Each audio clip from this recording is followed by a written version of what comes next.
Le mariage est objectif. D'accord? On se marie parce que on a une vision ensemble. Nombreux sont mariés, mais ne sont pas heureux parce que il n'y a pas de compatibilité spirituelle. L'amour ne suffit pas dans un mariage.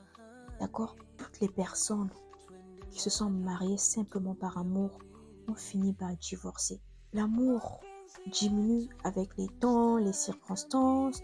D'accord? Quand une femme, quand elle passe par la maternité, son physique change, des fois son mental aussi change. D'accord? Et toi, un homme, si tu es attiré par une femme simplement par son physique, tu vas finir par te lasser. Nos ancêtres africains ne se marient pas par amour. Hein. Ce sont les blancs qui se marient par amour. Raison pour laquelle ils divorcent même les yeux fermés.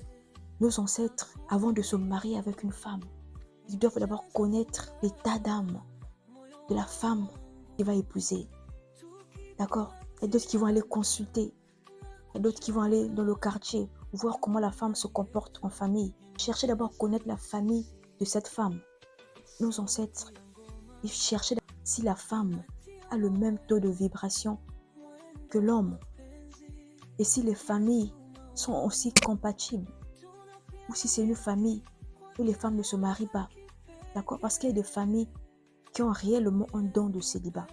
Et toi, un homme, tu pars épouser une femme dans sa famille, ils ont un don de célibat. Si tu n'es pas quelqu'un de spirituel, tu vas souffrir. Parce que les esprits de cette famille vont commencer à te combattre tout le temps.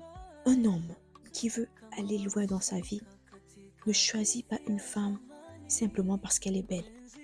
Il voit au-delà du physique. Il voit le potentiel. Il voit l'aura. Il voit l'onction.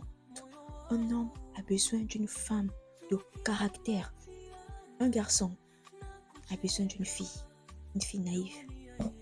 Une relation d'être lié spirituellement avant d'être lié physiquement. Aucun homme sur cette terre, aucune puissance qui peut détruire une relation où il y a un lien spirituel. Impossible. D'accord? Il faut comprendre une chose. L'homme de la destinée ne va jamais te quitter. La femme de la destinée ne va jamais te quitter. Peu importe les orages, peu importe les conjonctures. Donc, ça ne sert à rien de se péter la tête, de se tracasser parce que la relation n'a pas marché avec tel monsieur. La relation n'a pas marché avec telle femme. Si la relation n'a pas marché parce que vous n'êtes pas liés spirituellement, c'est normal que la relation se brise.